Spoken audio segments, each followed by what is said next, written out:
Welcome to the Sugar and Strength podcast. My name is Kayla Girgen, and today we are talking about all things blood sugar balance and CGM. If you've been following me for a while, or perhaps if you're new to me, you will quickly learn that I'm kind of obsessed with blood sugar and continuous glucose monitoring. So I really want to break that down today and tell you why, try to bring you over to the dark side with me, because oftentimes I think there can be a really big disconnect. For example, I'm working with a lot of women whose goal is weight loss, but it's not always clear how focusing on your blood sugar is going to help the scale go down. So I want to connect those dots today, and a roadmap for today's conversation. I want to break it into 3 parts. So part number 1, we're going to talk about the short-term benefits of managing your blood sugar. What is it going to look like in the initial days or maybe the first week of practicing some blood sugar balancing strategies? Part 2, we're going to talk about long-term benefits. So things after that first week or month and beyond. What are the longer-term benefits that we're seeing in terms of blood sugar management and also metabolic health? Lastly, I'm going to wrap everything up and talk about one of my favorite tools, continuous glucose monitoring. So if by the end of today's conversation, I've convinced you to come to the dark side with me and worry about your blood sugar and you want to see what your blood sugar is doing in real time, continuous glucose monitoring is an excellent tool to do that. Before we get into the conversation, I want to give you a couple of visuals to lean back on. When I talk about blood sugar balance and blood sugar spikes and dips in particular, I'm thinking about a mountain range. So you have these sharp jumps, you have sharp drops compared to rolling hills. So imagine like nice, gentle rolling hills. That is our aim for your blood sugar. Whether you're monitoring on a CGM or whether it's imaginary, we are aiming for nice rolling hills. I want to clarify that the goal is not to flatline your glucose. It's not to have just a straight line. That is no fun. We are humans. We like to eat food, including carbohydrates, but I do believe that there is a way that we can do it strategically so it's not sending your blood sugar all over the map. Because what happens oftentimes is you get on what I like to call the blood sugar roller coaster. Your first meal of the day is spiking your blood sugar. Now you're dropping and then you're rebounding. And now we want more carbs and more sugar. And you continue to be on this ride all day long feeling like crap when you could really balance your blood sugar with some meal building strategies that we'll talk about over the course of our time here on the Sugar and Strength podcast. So this podcast is named just that, Sugar and Strength. Imagine there's a blood, sugar, and strength. This is really what we're talking about here and the essence of the conversations that we will have. Now that you've got a visual to lean back on, let's dive into the short-term benefits of balancing your blood sugar. What are the things that you are going to experience maybe in the initial days or first week of practicing some blood sugar balancing strategy? First of all, one of the biggest things that I hear is that appetite is a world of difference. So when your blood sugar is jumping up and dropping really quickly, that can be a huge trigger for cravings, specifically cravings for carbs and sugar. So if you are one of those people who you're munching on things continuously throughout the day, that is a big sign that you are on the blood sugar roller coaster. And by evening out that blood sugar a little bit more, one of the biggest things that I get in terms of feedback is I'm able to make it more than 2 to 3 hours without eating, and that food noise is dialed down a lot. So if you struggle with cravings specifically for carbs and sugar, balancing your blood sugar can really help tamp that appetite down so you are able to not think about food 24/7 and also practice that metabolic flexibility as well. And I'll talk a little bit more about that when we get to the long-term benefits, but essentially a sneak peek, that metabolic flexibility is what fuel sources are you using? Are you burning primarily carbs? Are you burning primarily your fat stores? When you struggle to make it more than a couple hours without eating, that really tells me that someone has poor metabolic flexibility. They have intense cravings, their energy plummets if they're not eating every couple hours. That is something that you can improve, number one, by focusing on your blood sugar. Another short term benefit is improved energy. So, if you find that your energy is all over the map, all of a sudden you're buzzing 1 minute and then you want to lay your head down on your desk the next, especially after a meal, that tells me number one, that maybe we have some macronutrient composition to work on. We need to play with that mix of carbs and proteins and fats so you don't want to take a nap after you eat because your food is just that, it's fuel. So if you're feeling like you need to take a nap after a meal, that tells me that we need to change things and we could have an underlying blood sugar issue. On top of having better energy, you'll oftentimes see improved focus and mental clarity when your blood sugar is more stable compared to jumping up and dropping really rapidly. So if you struggle with brain fog or maybe other emotional components like feeling really anxious or irritable, I am always surprised at how much we can tie mood to things like food, for example. So if you find that, especially after a meal, you're just kind of feeling jittery or anxious, sometimes that tells me that somebody's blood sugar is crashing and your body is responding in a very normal way. And one of my big philosophies is if we can get your biology evened out, meaning if we can smooth out that blood sugar, the psychology around food becomes much easier to impact on. So you have the mental clarity, you have the energy, you're not white knuckling your way through the day. That gives you an opportunity to think about other things besides food, or maybe what you're really hungering for besides food. And that is a whole nother topic that we won't dive into today. Within the first week, another side effect that I hear that is sometimes unexpected and maybe a little bit more silent is reduced joint pain and inflammation. So, just earlier this week, actually, I had somebody message me and she went to her PT appointment and they were asking her, like, okay, how's your pain? What are your joints feeling like? And she's like, oh my gosh, I don't have any. And that was just a big aha moment. It's one of those things where you don't realize that the pain wasn't there if you've had this low grade pain and inflammation for so much time. And once that's been lifted, that can be a huge improvement, not only physically, but mentally as well. It takes a lot of mental energy when you're carrying around all that pain and inflammation and swelling. So when you're balancing your blood sugar, inflammation tends to be tamped down, and that can result in things like better joint mobility and also less joint pain and stiffness too. Some people experience better skin. So, if you struggle with acne, for example, by balancing your blood sugar, that can help show up in your skin as well. So, that is one benefit. If you feel like you're, maybe feeling a little lackluster in the skin, balancing your blood sugar can help bring that glow back and is another unexpected short term benefit that a lot of people experience. A couple other short term benefits worth mentioning are improved sleep quality. So I often see that we have maybe the witching hour for some people. If they're waking up at a specific time every night, occasionally we're able to tie that into a blood sugar drop. Or I have some people who are maybe internalizers. We might see their blood sugar go up if they're especially under a lot of stress. And those are things that become apparent if we're using a tool like CGM to see how that lifestyle is really showing up in their life as well. With all that said, you might imagine that with more energy, when you're sleeping better, when your appetite is within better control, all of those things can directly lead to the scale moving in the right direction. And I would say even more so than that, just even beyond the scale, we're seeing things like metabolic health improve. And that will be my segue into part two. We'll talk about more of those long-term benefits of what you can experience beyond that first week or maybe even months into really taking your blood sugar seriously. We've talked about short term. Let's get into the long term benefits. What are the things that you're going to experience beyond that first week or maybe even first month when you really start taking your blood sugar seriously?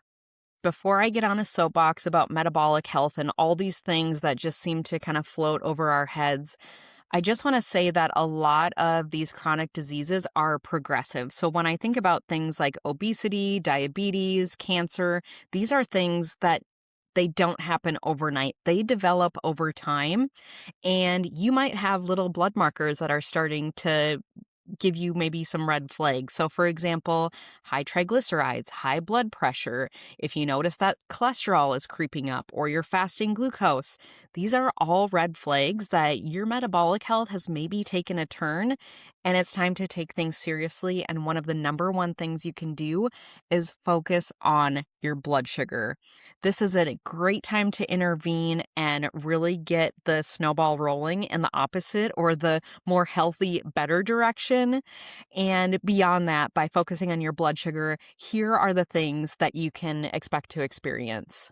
So, beyond lowering your risk for things like insulin resistance, prediabetes, type 2 diabetes, you're also going to likely see better lab work. So, things like better cholesterol, better blood pressure numbers. If your physician is one that looks at things like inflammation, you'll see a lot of those markers come down as well. And inflammation on its own really creates this metabolic shitstorm. So I don't say that lightly. When we have inflammation on board, even this low grade chronic inflammation, whether it's not sleeping, whether it's being overstressed, whether it's eating a very highly processed diet, this can really compound. Nutrients aren't getting to where they need to go. Metabolic processes are being held up. You end up having low energy. You end up not being able to sleep. And again, now maybe this is showing up in your blood markers, but you can reverse this, my friend. Not only are those blood markers going to improve, this makes weight maintenance and weight loss much easier. As I mentioned previously, when your appetite and your energy are improved, that can make it easier. You're not feeling like you're white knuckling it through the day. And when you are popping the hood and really focusing on that metabolic health, that is going to compound. So when things are going to where they need to go, inflammation is tamped down, that just makes your job physically and emotionally much, much easier. And blood sugar is tied to so many of these things because what I'm maybe really trying to say, what's underlying a lot of this when I say blood sugar balance, is what we like to call insulin resistance. And when we're looking at something like a CGM, for example, we're trying to imagine what insulin is doing, and that is essentially our storage hormone. So if that is in circulation all of the time, it gets really, really difficult to lose weight. But by focusing on your blood sugar, you can bring down those insulin levels. And I just want to add that insulin is not a bad thing. Someone with type 1 diabetes, for example, without insulin, they would die. And when we get into things like talking about performance goals, we can actually plan some strategic spikes where we can actually purposely get insulin into circulation. And that's going to help flood those muscle cells with nutrients. So insulin is not inherently bad. It is essentially our storage or an anabolic hormone. It helps grow things, but if it's around all of the time, it helps really, I guess, us grow. It helps that waistline grow. So we can use or manage insulin more strategically to get the weight loss results that we want. As we segue into talking about heart health, I want to pause here for dramatic effect because heart disease is the number one killer in America. This is the thing that is taking most people out, and we think it's not going to happen to us. But much like diabetes, much like obesity and cancer, heart disease is progressive. This is not something that, once again, happens overnight. It is a disease that is caused by one, inflammation, and it has a lot of roots, again, in blood sugar balance. So we talked about how blood sugar is connected to inflammation. A lot of times what we see in heart disease, for example, is this metabolic shitstorm of inflammation, high circulating glucose, we have high triglycerides, and this can just wreak havoc on our systems and tear up the inside of our blood vessels. And then what happens is we get some plaque that's layered on top to try and spackle everything, and it just makes matters worse. Our blood vessels get more stiff, and now we've got high blood pressure, which is putting more pressure on other organs. And as you can see, this is just snowballing and compounding into bigger and bigger things. So by focusing on your blood sugar, we can really help prevent things like cardiac disease, especially if you have the genetic predisposition for things like high blood pressure or cardiac disease. I'll add diabetes to that list. I don't know that it's well known, but actually, a lot of people with diabetes end up dying from some sort of cardiac event. So it might not be diabetes that's on their death certificate. It might be a heart attack, but we can kind of see that there is a big relation there between diabetes and heart disease. Gosh, I do not want to be, doomsday here, but I just want to paint the picture on how prevention is really tremendous. As they say, an ounce of prevention is a pound of cure. And doing simple blood sugar balancing strategies can really help set you up for success. So, as much as I'm kind of doomsday prepper here in the health department, I want to make this podcast, the Sugar and Strength podcast, a source for you to be able to take the information that you learn here, apply it to your everyday life so you are not encountering some of these doomsday health issues. With that said, a couple more key points looking at the long-term benefits. So one thing that's becoming more and more apparent now, if you've heard things like cognitive disorders, so think Alzheimer's is now considered type 3 diabetes. So we're seeing a big connection between blood sugar balance and a lot of neurodegenerative disorders. So for long-term benefits, you're going to greatly minimize your risk for many chronic diseases like obesity, diabetes, cardiac disease, cognitive disorders as well, like Alzheimer's and dementia. And it might sound dramatic to say that blood sugar balance is right at the foundation of this, but I really don't think so. Knowing how the science works and just seeing our diet, I would say, as a whole, it is really no wonder why we have 40% of people walking around with metabolic syndrome and diabetes. And if you know a loved one who has gone through any one or more than one of those things, you know that it is not a fun ending. As we wrap up part 2 here, I want to invite you to think about the concept of health span versus lifespan.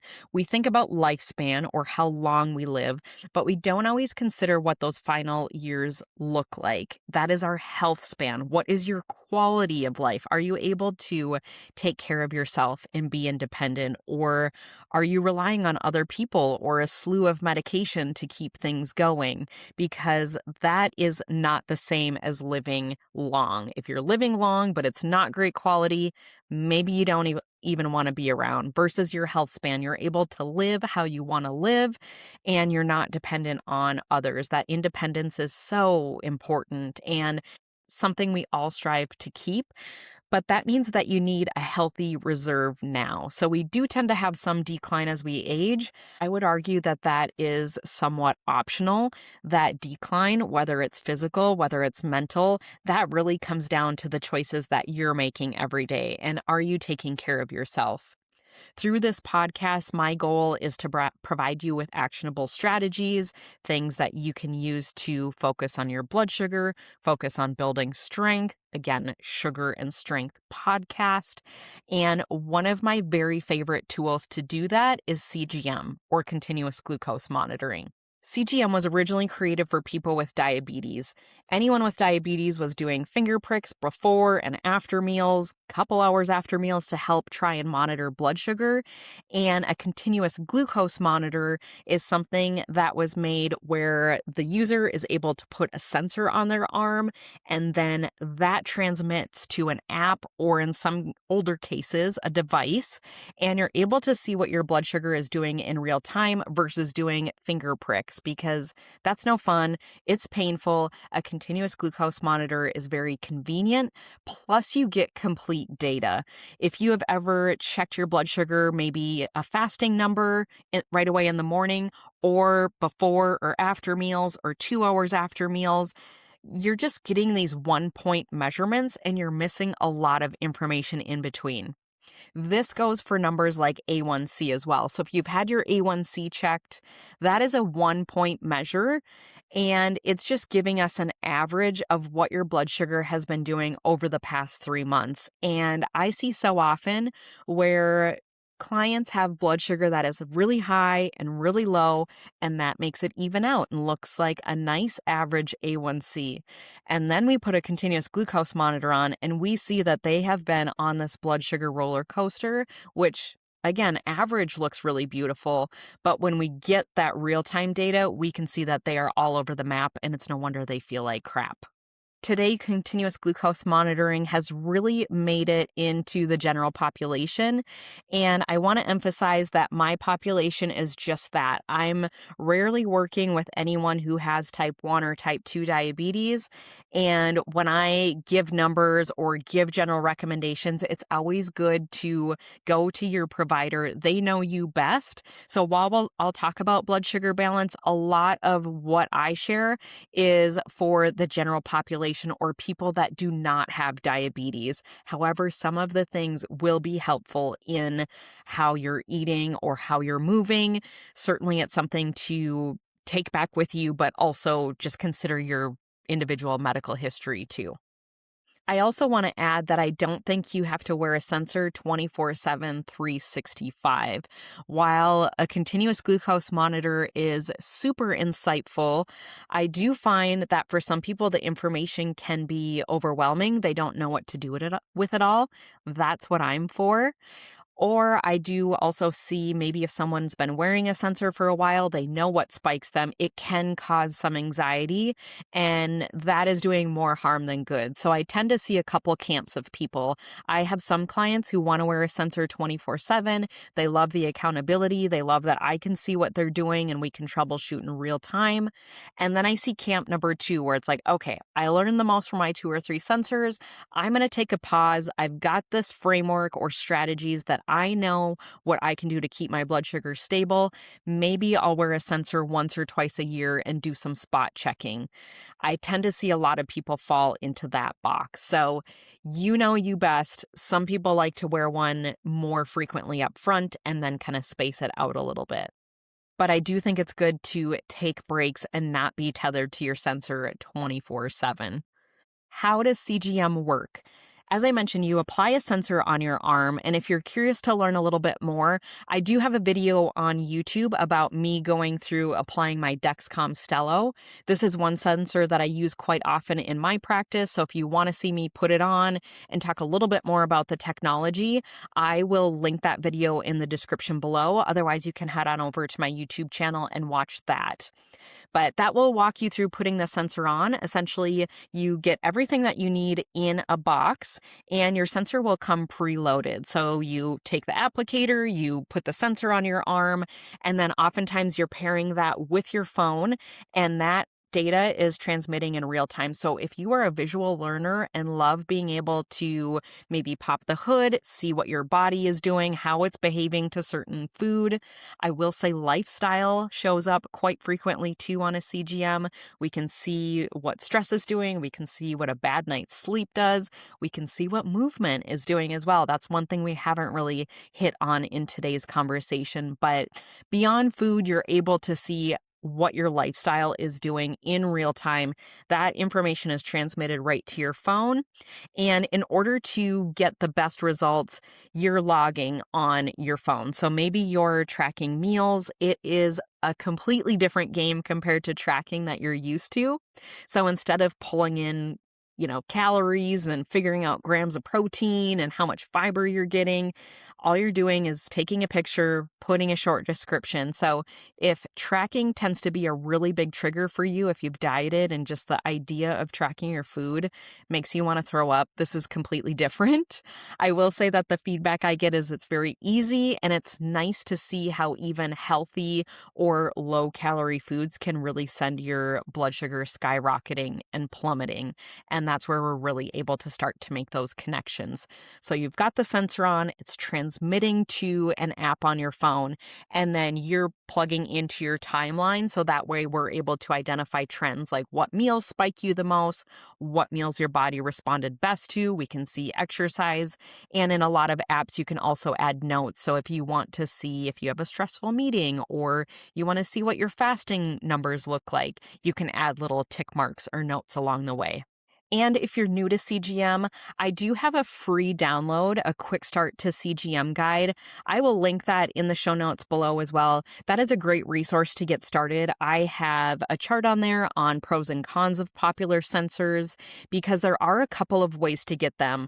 One, you can get them over the counter. So as of the last few years, we can access CGM sensors without a prescription. And a couple big ones on the market, I mentioned the Dexcom Stelo. The Libre Lingo is another one as well. And the second route to be able to get a CGM sensor is getting a prescription through your doctor. Now, I will say that prescription sensors, while they tend to be maybe a little bit more accurate, they also have alarms. So think again that this technology was developed for people with diabetes, high blood sugar, and more importantly, low blood sugar. That can be deadly for a person with diabetes. So these sensors do have alarms. Sometimes they can't be disabled. So just know that if you do not have diabetes, I would maybe lean you towards one of the over-the-counter options just to avoid some of the alarms, which can be triggering or wake you up in the middle of the night. Talking about the benefits and limitations of CGM, so one of the big pros that I love is the real-time feedback. So again, compared to a one-time reading like fasting glucose or A1C, we're really able to get a complete shot of what your blood sugar is doing. We're able to identify patterns versus some of those one-time tests like A1C or even a finger prick. We're really missing a lot of information, but with CGM, we get that complete picture of what's going on once we pop the hood and see what your blood sugar is doing. On top of that, you get personalized nutrition data. You get to see how food reacts, what your blood sugar is doing, what foods respond well, what foods respond not so well. On top of that, you can see how sleep and exercise and stress all impact your blood sugar too.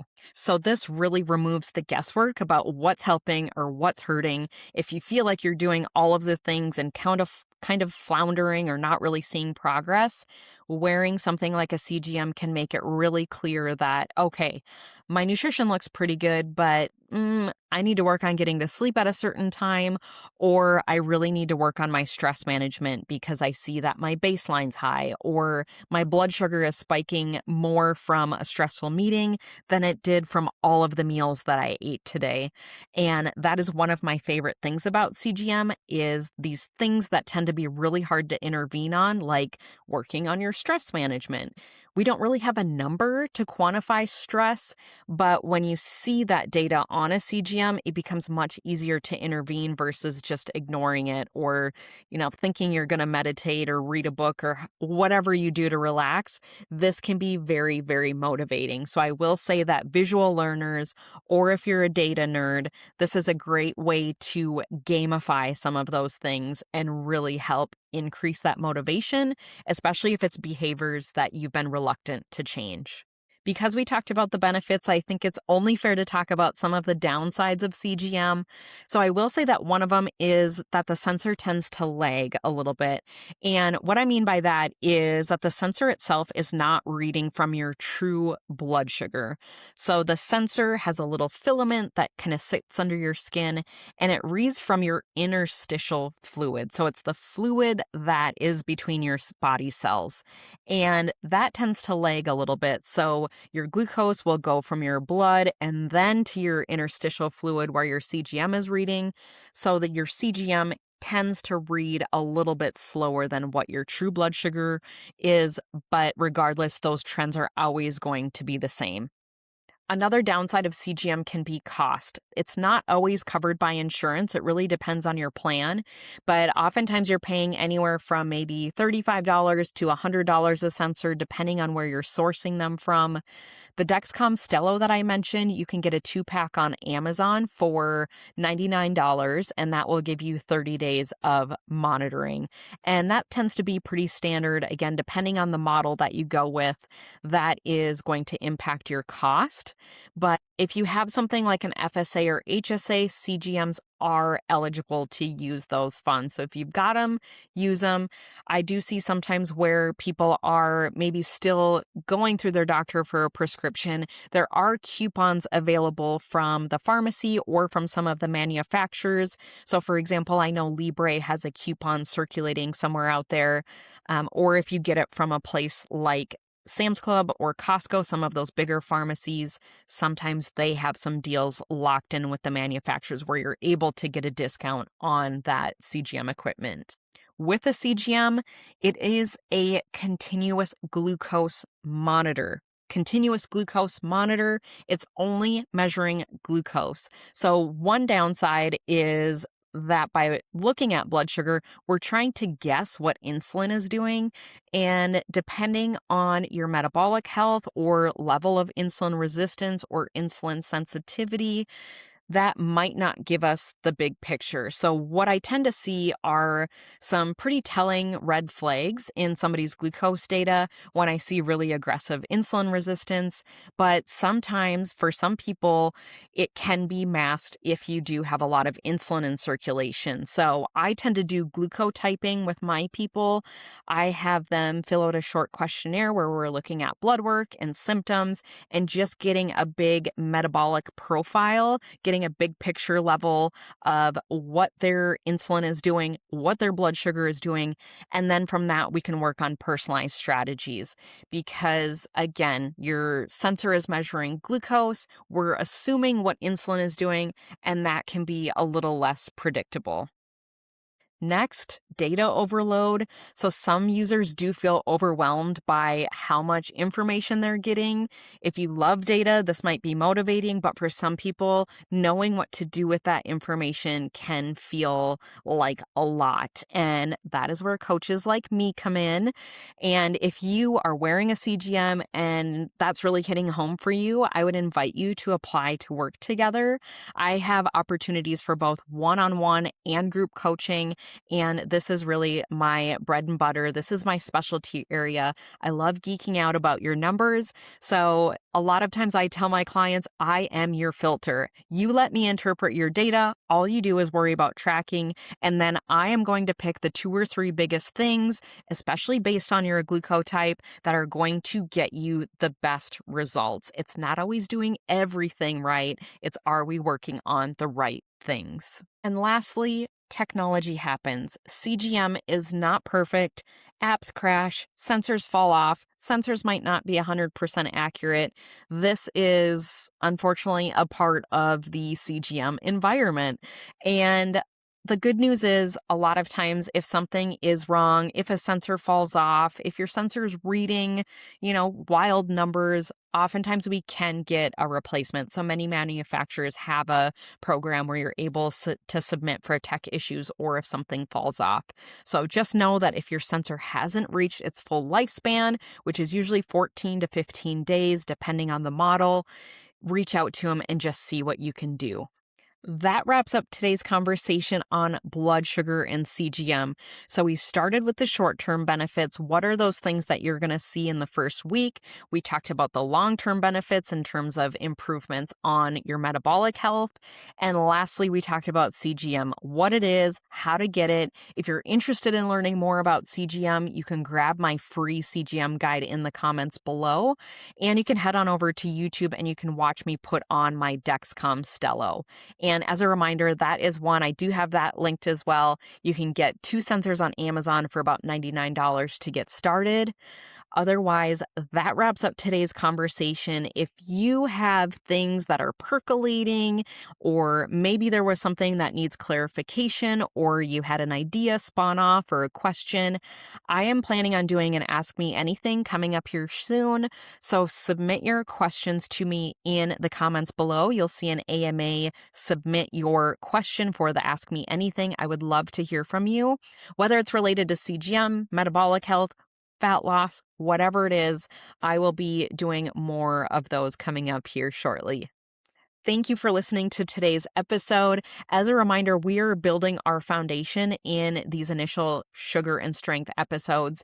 And then we will venture into some more guest expert interviews where we're diving deeper on particular conversations. So you'll see a variety of shows coming from me, whether it's setting foundational content like this, the Ask Me Anythings that I mentioned, guest interviews. I want to provide you with a good variety here in terms of all things blood sugar and strength.